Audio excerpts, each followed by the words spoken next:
Le Simtojom 2017, c'est du 11 au 28 novembre du côté de Banjul.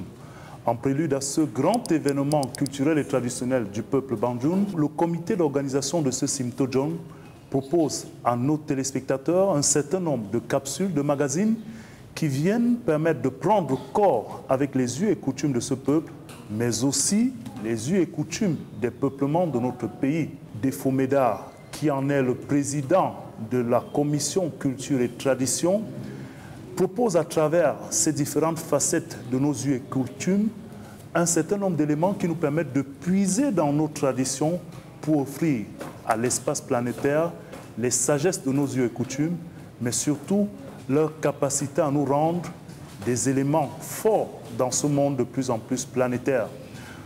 Bien évidemment, ce comité d'organisation que chapeaute André Siaka a reçu dans son entièreté, avec la bénédiction du peuple Banjul, celle du roi de ce peuple, Sa Majesté Jomo Kamga. Nous allons dans un instant dérouler un certain nombre d'articulations de la première capsule de cette série qui vous sera présentée à travers la cosmogonie, l'histoire, l'origine de ce peuple et de nos peuplements. Madame, Monsieur, merci de nous prêter votre attention pour ce spécial rendez-vous intitulé Autour du feu. Avant d'introduire ceux qui vont nous accompagner au cours de ces quelques minutes que nous allons passer ensemble sur ces éléments de nos us et coutumes, nous allons permettre à quelques jeunes bien initiés dans ces us et coutumes de nous offrir la formule traditionnelle du peuple Romala de notre hymne national.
Après cet hymne magistralement exécuté par la jeune garde du peuple Banjul, notamment ceux qui sont présents ici dans la ville de Douala, nous allons entrer dans les différentes articulations de cette première capsule culturelle en prélude au Simtojom 2017. Et pour y aller, nous allons présenter tout d'abord les protagonistes qui vont nous accompagner dans le décryptage d'un certain nombre d'éléments de ces us et coutumes. Le premier d'entre eux, qui est d'ailleurs à la barque, n'est-ce pas, de cette initiative, Monsieur Nono Defo, merci d'abord d'avoir porté cette initiative, mais merci aussi de vous prêter au jeu de cet éclairage que nous allons avoir dans les minutes qui vont suivre.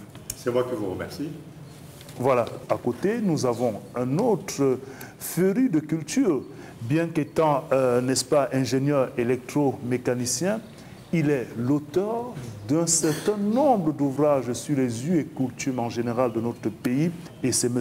Kamchoum Albert. Nous vous souhaitons aussi la bienvenue dans le cadre de ce programme. Merci et salut à tous ceux qui nous regardent. Voilà. Nous allons aussi suivre l'hymne du Romala. C'est un terme purement traditionnel qui symbolise et est aussi le symbole de la langue qui est parlée de ce côté-là. Avant d'échanger avec nos invités, nous allons écouter un bout de cet hymne exécuté une fois de plus par quelques jeunes enfants du peuple Banjul.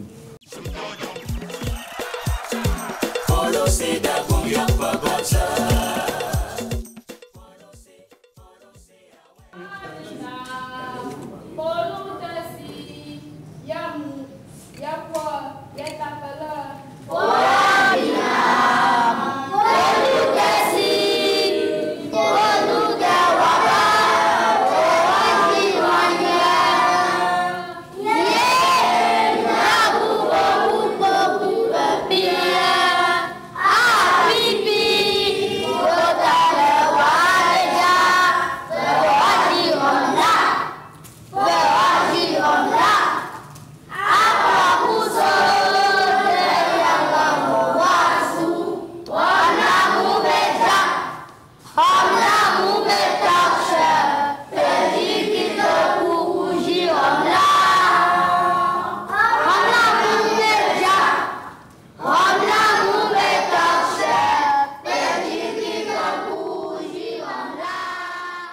vous allez certainement tolérer l'écorchure que je pourrais avoir dans la prononciation qui va suivre, mais cet hymne du Roma-là s'intitule bien le Pumbinam, Paul Luther.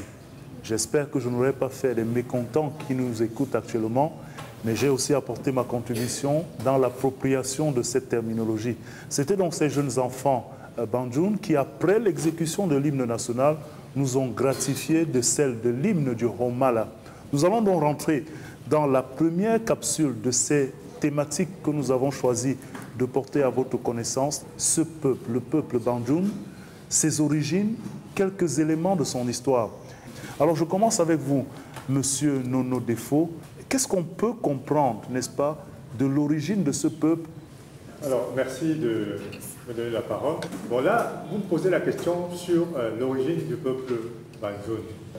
Ça rentre en grande ligne sur la thématique qui est la cosmogonie. La cosmogonie, c'est quoi? C'est la vision et l'expression de l'univers. Avant que nous parlions de la vision et de l'expression de l'univers de ce peuple, il faut que nous sachions d'où vient ce peuple. Et le peuple Banjoun fait partie du grand groupe qu'on appelle les Binam. Les Binam, ainsi que les Binam qui sont les descendants des Moum, qui viennent de l'Égypte en 622, passent par le Soudan, l'Éthiopie, la vallée du lac Tchad, et s'installent dans le plateau de l'Adamawa en 933, sous un roi qu'on appelle Nya San. Quand ils sont au Cameroun, ils sont donc installés à Ngaha. Ngaha se trouve à 65 km de Ngaoundéré. C'est à cet endroit-là que va naître la dynastie Tika de Ngaha. La dynastie Tika sera fondée par la dame que vous voyez là, qui s'appelle la reine Wouten, qui va se révolter contre Chassara du royaume et qui ira donc en 1201 créer la première dynastie Tika. Cette dynastie-là partira de Ngaha pour descendre, pour s'installer à Bankim, qu'on appelle aussi Kimibangwo. Elle ne pourra pas arriver là-bas, elle va mourir en 1246, mais c'est son premier fils qui s'appelle Klo qui prendra le pouvoir, et son deuxième qui s'appelle Tinki, que vous voyez là, qui prendra le pouvoir aussi après la mort de son premier fils, et qui va donc permettre le développement de la dynastie. Vous remarquez donc que c'est une femme qui a créé toute la dynastie Tika, mais ce sont les hommes qui ont régné. Sauf qu'un changement interviendra en 1776, lorsqu'une des petites filles de Wouten reprendra le pouvoir. Je dirais donc qu'à Bankim, les peuples vont se diviser. Il y aura un groupe qui ira à Kumbo, former tout le nord-ouest. Et ce groupe-là sera dirigé par une femme qui s'appelle Gunso. Donc c'est une femme qui a créé tout le nord-ouest, tous les royaumes qui sont au nord-ouest.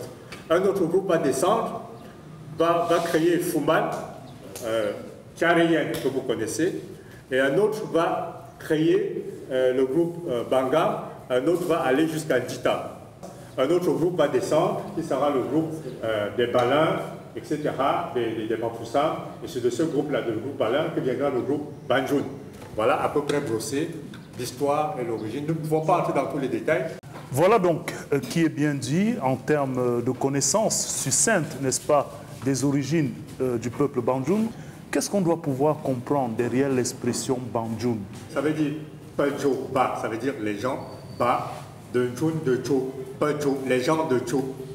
Voilà en réalité ce que ça veut dire. Qui a été transformé plus tard par les contacts avec les expressions étrangères. Alors, on va se retourner vers M. Kamchoum Albert, lui aussi qui est un féru de culture à travers de nombreux ouvrages pour nous intéresser justement à l'éducation en milieu Banjoun. Ce qu'on pourrait appeler la socialisation, n'est-ce pas, des humains, la socialisation des enfants, bref, l'éducation dans ce milieu-là. Quels sont les points phares, les points centraux sur lesquels s'appuie cette éducation dans cet environnement? Il faut commencer par dire que le point de départ, c'est le point du feu. C'est-à-dire les enfants, chaque soir, se retrouvent auprès de leur père, tel que vous le voyez ici. Et c'est là que débute la formation. Et justement, vous faites bien de le dire. C'est certainement à dessein que la commission culture et tradition a choisi d'intituler ces capsules autour du feu. On parle donc d'une réappropriation de cette socialisation en milieu bandjoun. C'est exactement cela. C'est donc autour du feu que le père va instruire les enfants pour la première fois. Histoire, morale et ainsi de suite. Maintenant, quand l'enfant va grandir, qu'est-ce qu'il doit faire? Il y a certaines étapes qu'il doit franchir. La première chose, c'est que l'enfant doit montrer à son père qu'il a grandi. Généralement, il construit une petite case à coller à celle de sa maman. Le père en déduit que cet enfant-là veut maintenant habiter seul, n'est plus dans la case de la maman. Et le père doit faire ce qu'il faut. Mais il faut au préalable que l'enfant ou sa maman, si elle est assez active, ait fait l'acte de demander la concession de son fils. Ça, et comment se manifeste cet acte-là, cette demande-là? Comment cela se fait? Bon, il faut un certain bien matériel qui se résume dans le vocable une tine d'huile et une chèvre. Mais en réalité, la tine d'huile dont on parle, le ta'oua, c'était une calebasse qui pouvait prendre au moins 4 tines de nos jours. Là. Ce ne sont pas les tines de notre temps moderne. Non, c'est un vocable pour dire que tu dois donner quelque chose à ton père. Si tu le fais, et comme on le fait en tradition, tu passes toujours par un intermédiaire pour adresser ça à votre père. Si tu es fortuné, tu lui donnes 1 million, tu lui donnes 5 millions, tu lui donnes même plus, pourquoi donc pas? c'est une espèce de démonstration de la capacité devant le géniteur. Et que tu demandes ta concession. La demande suivante, tu dois demander même au préalable l'autorisation de fumer près de ton père. C'est-à-dire il y a une perdrix que tu dois donner à ton père pour demander l'autorisation de fumer.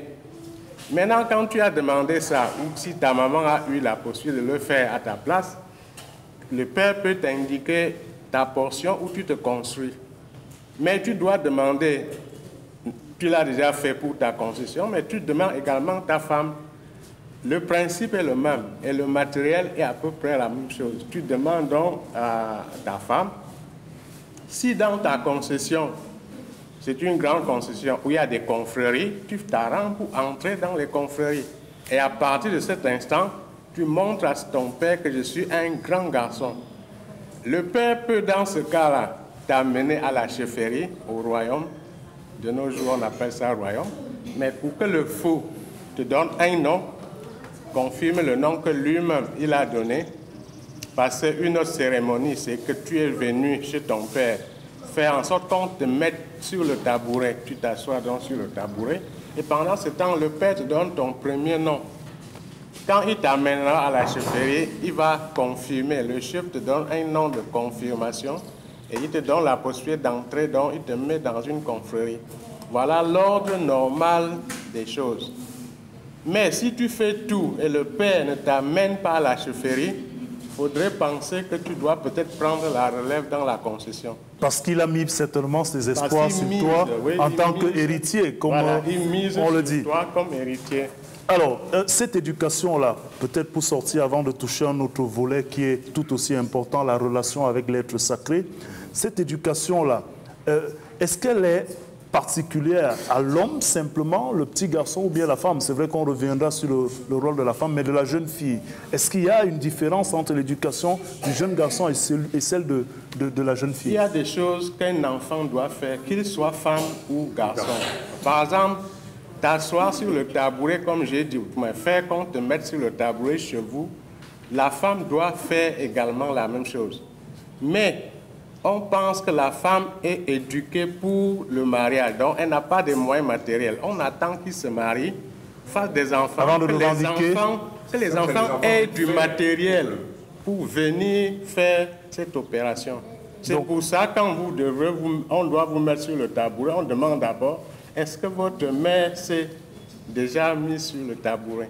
Très bien. Donc la femme sur ce plan joue également la même chose que l'homme, mais c'est un peu légèrement... Donc on décale, on fait une espèce de crédit à la femme en attendant le retour de sa progéniture. Mais si une femme se sent capable, elle peut le faire directement.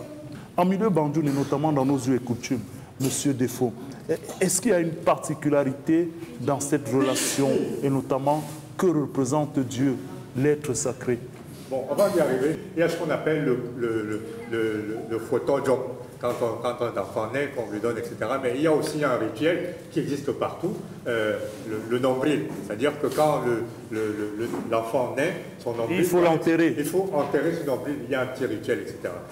Bon, des gens peuvent dire à quoi ça sert, mais ceci, c'est pour scénariser ce que c'est que notre vie. C'est pour, dès que vous naissez, c'est déjà pour que vous sachiez que vous n'êtes rien, vous êtes poussière, vous retournerez poussière. C'est cette manière de faire qui montre un peu le nombril enterré. Oui, c'est-à-dire... Certains évoquent même certains qui sont purgés, c'est une particularité en tradition bandune. C'est là où vous... C'est-à-dire que vous êtes né, vous serez peut-être demain chef d'État ou n'importe quoi, mais sachez que vous retournerez là où vous venez, etc. Alors, nous revenons maintenant à la question que vous posez, la place de Dieu dans notre cosmogonie, c'est-à-dire dans notre vision de l'univers. Dieu. Dieu pour nous, c'est, comme disait mon feu ami, le professeur Fernando d'Almeida, c'est la totalité agissante. On l'appelle en milieu bandou, si. Mais on l'appelle aussi Tchepo. Ça, c'est très important. On précise Tchepo. Ça veut dire que Tchepo, vous allez voir des gens qui vont faire des mauvaises traductions en disant que le Tout-Puissant. Non. Le Tout-Puissant, c'est la langue française. On dit quand tu parles la langue d'autrui, tu fais comme autrui. Les Occidentaux, la religion, les judéo-chrétiens disent Dieu c'est le Tout-Puissant. Nous, on va plus loin. On dit que c'est le Tchepo, c'est celui qui dépasse les hommes. Donc, il faut bien préciser et que l'homme sache qu'il y a quelque chose qui le dépasse, ce Tchepo. Donc, il y a une différence à faire entre l'expression Tout-Puissant et celui qui dépasse l'homme. Absolument. Il faudra toujours savoir et prendre conscience qu'il y a un être suprême, Dieu. Très bien. On se rend compte, avec d'ailleurs la démonstration que vous venez de faire, qu'il y a une multitude d'appellations qu'on peut utiliser justement pour marquer cette suprématie de Dieu. Comment est-ce qu'on peut concevoir ça? Dans notre cosmogonie, c'est-à-dire dans notre manière de faire, notre vision de l'univers, quand quelqu'un vient vous rendre visite chez vous, quand il veut partir, vous prenez un rendez-vous. Vous dites, nous allons vous voir demain. La personne répond, si Dieu le veut. Nous mettons Dieu au-devant de tout. Ceci va totalement à l'encontre de l'approche du plus grand penseur, d'un des plus grands penseurs occidentaux que vous avez évoqué, qui s'appelle Nietzsche. Nietzsche dit, par exemple, Dieu est mort. Sipfu. Mais ça n'existe pas. Sipfu. On ne dit même pas que, même quand nous disons que quelqu'un est mort, la personne n'est pas morte. Vous vous rappelez du poème de Birago Diop, les morts ne sont pas morts. Mopfu bekapfu. Pour dire que quelqu'un est mort, on dit, eh bien, il faut bien fou. Peut-être que nos téléspectateurs vont vouloir comprendre cette expression que vous utilisez là. La mort chez nous, ce n'est qu'une transition vers une autre vie, vers une autre étape. Ça, les Occidentaux ne le comprennent pas très bien. Et donc, c'est pour ça qu'on parlait des concessions tout à l'heure, quand quelqu'un meurt, enfin, vous voyez, nous parlons de la langue de Twi. En fait, quand quelqu'un disparaît, c'est le mot bia. Nous disons par exemple le mot pi. C'est-à-dire qu'il est juste parti. Il a disparu. Il est juste parti. Ouais. Il a disparu. Très bien. Nous disons plutôt Sikati. Vous vous rappelez la fameuse chanson de Henri-Marie Tala. Sikati veut dire que Dieu ne s'est pas endormi. Parce que dans sa chanson, qui est d'ailleurs une chanson populaire, il ajoute si Dieu s'était endormi, on ne dirait à personne, on n'aurait même pas à lui dire à quelqu'un. C'est-à-dire que nous n'imaginons même pas que Dieu soit mort, que Dieu soit endormi. Nous disons plutôt Dieu ne s'est pas endormi. Parce qu'éventuellement, si Dieu s'était endormi, nous ne serions même pas là. Très bien. Alors, ces quelques éléments de la spiritualité, nous sommes partis de l'origine, nous avons tenté de comprendre la socialisation, nous avons évoqué justement la relation avec l'être sacré, le Dieu qui est le fondement, n'est-ce pas, de tous ces piliers-là. Maintenant, nous allons, avant de parler justement de la posture du roi et de la relation du roi avec ces sujets dans la société, évoquer un élément qui est presque partagé de nous tous ici sur ce décor, le chapeau. Je m'y suis mis moi aussi avec votre contribution. Alors, ces chapeaux-là, et notamment les foulards en milieu traditionnel, et notamment bandjoun, c'est de l'art, c'est une autre histoire. Et donc, nous allons proposer à nos téléspectateurs de vivre à travers l'intermède qui va suivre, n'est-ce pas, la formule, quelques méthodes de port de ces chapeaux qu'on appelle tcho. Alors, les chapeaux, nous allons juste montrer comment on les porte. C'est pour édifier tout le monde. nos parents, nos enfants, même certains notables qui ne le font peut-être pas de la bonne façon. Ou qui ne savent pas, ou même certains intellectuels, etc. Et comme nous sommes dans un monde ouvert, pour que les étrangers aussi voient ce que c'est. Alors il y a 4 manières de porter les chapeaux. Le premier type de chapeau, c'est celui qui vient du jeune notable. Il le porte penché à l'avant. C'est le premier enfant que vous voyez. Le deuxième le porte penché à gauche, celui qui est un peu plus élevé dans la gradation. Le troisième le porte penché à droite. Et celui-là est déjà assez élevé dans la gradation. Et quand on porte le chapeau penché vers l'arrière, ça veut dire qu'on n'attend plus rien du monde, on a déjà gravi tous les échelons, etc. Bon, nous ne sommes pas entrés dans les détails de tous les chapeaux, c'est très très complexe, mais nous voulions seulement faire cette précision qui échappe à beaucoup de monde. Il y a aussi, en attendant d'avoir un élément de compréhension du port du foulard, que je peux donc convenir que ce chapeau tel qu'il a été mis, il fait partie de la jeune notabilité, il y a encore l'énergie. C'est à dessein que vous m'avez offert ce chapeau-là? Absolument, absolument. Voilà. Alors, regagnons donc la considération du port de foulard aussi chez les dames, les jeunes filles éventuellement. Qu'est-ce qu'on peut comprendre derrière cette illustration? Alors, on peut retenir de manière globale que, vous avez vu lors de l'hymne national, nous enlevons les chapeaux. Mais lors de l'hymne national, les femmes n'enlèvent pas le foulard. Une particularité encore, parce que nous rendons hommage à des femmes à un très très haut niveau. S'il y a le roi qui rentre ici, tous vont enlever leur chapeau, je veux dire, ou mettre au moins la main dessus pour ceux qui ont cette autorisation-là, pour rendre hommage au roi, mais la fille n'enlèvera pas son foulard, etc. Alors, le foulard, chez nous, nous avons identifié dans nos recherches environ 150 modèles. L'essentiel, c'est la problématique, c'est le foulard. Le foulard, c'est quoi? Le foulard, c'est un objet d'habillement, comme c'est le cas. Mais ça peut être aussi un objet d'expression sociale, surtout pour les femmes. Alors, voilà une femme ou une fille qui reste là, elle a son foulard porté normalement. Supposons qu'elle fréquente à l'université de Douala. On lui annonce que l'université il y a eu du feu là-bas. Je veux dire, un événement extrêmement grave. Qu'est-ce qu'elle fait? Regardez un peu.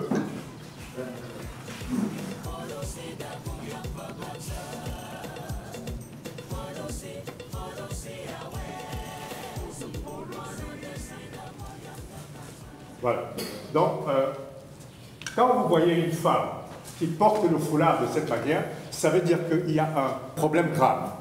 Sinon, une femme ne porte pas ça comme ça. Très bien. En tout cas, on reviendra dans une autre capsule de cette série sur le rôle de la femme dans nos sociétés traditionnelles et notamment en milieu bandjoun, son importance et aussi l'impact qu'elle a justement sur la socialisation de cette société. Ça nous donne l'occasion, pour terminer avec cette première capsule, d'évoquer comment le roi est-il garant, comme on a coutume de le dire, de cet équilibre social en milieu bandjoun. Alors, le roi chez nous, qu'est-ce qu'il représente? Le roi représente la totalité du peuple. Nous avons une expression qui dit le royaume appartient au roi et le roi appartient au royaume. Vous voyez, c'est une ambivalence totale. Nous appelons aussi roi Nomtema. Nomtema veut dire le lion. Mais en fait, traduction, ça veut dire que l'animal qu'on ne chasse pas, c'est-à-dire que le tout-puissant, l'animal le tout-puissant. Nous appelons le roi Nyabobudjot. C'est-à-dire les yeux du carrefour, les yeux de la route. Et en réalité, quand nous l'appelons comme ça, lui il répond, ça veut dire que, qui me l'a dit? Vous m'appelez les yeux du carrefour. Mais comme vous voulez dire que je sais tout, si je sais, c'est parce que vous me l'avez dit. Mes yeux sont vos yeux, en fait. En réalité, vos yeux sont mes yeux. Mes yeux sont vos yeux. Si vous n'êtes pas là, je n'existe pas. Et pour dire que le roi n'est rien sans son peuple, et le peuple n'est rien sans son roi. Absolument. Tout appartient au roi, mais le roi est installé là par les 9 notables. À Bandjoun, il y a les 9 notables, mais dans d'autres zones de l'Ouest, telles que la Ménoise, d'autres zones, il y a les 7 notables aussi. Il n'y en a pas à Bandjoun, il n'y a que les 9 notables. Donc c'est eux qui sont les garants de la structure du royaume, et le roi parle au nom du peuple. Alors, on aura l'occasion, à travers d'autres capsules, de revenir sur certains éléments liés justement à ces us et coutumes du peuple Bandjoun, mais des peuplements de notre pays dans leur ensemble. Donc, Monsieur Kamchoum Albert, lorsqu'on évoque justement cette notabilité, la force, n'est-ce pas, du roi en pays Bandjoun, on a envie de dire que forcément tout ce qu'on fait aujourd'hui, tout ce que nos peuplements et autres font, notamment dans la société Bandjoun, se réfère toujours, n'est-ce pas, à l'expression et au regard du roi.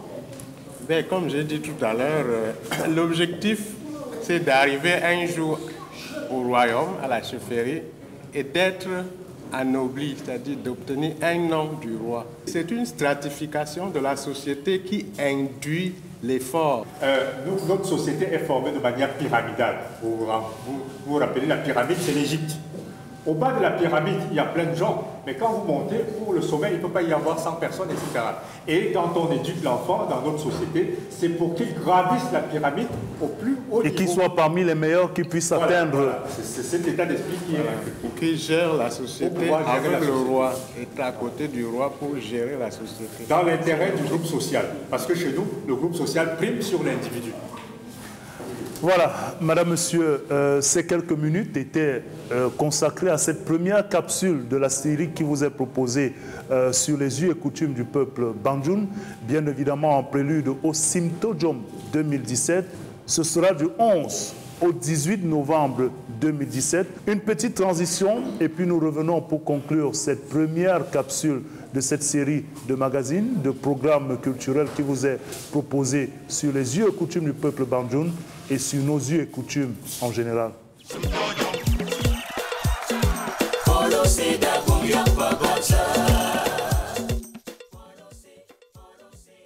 Retour donc sur cette scène culturelle après cet élément qui nous a permis de comprendre la relation entre le roi et son peuple, cette espèce de démocratie, si on peut utiliser l'expression, sans écorcher justement la considération traditionnelle. Il faudrait simplement retenir que autour de la thématique, la première que nous avons choisie, il y avait surtout la cosmogonie, l'organisation sociétale et l'origine même de ce peuple qui se confond aussi avec l'origine d'un bon nombre de peuplements de notre pays. Ils vont rejoindre les jeunes camarades pour exécuter ce pas de danse. On va suivre et ce sera ça, la sortie justement de cette édition. Merci de nous avoir suivis.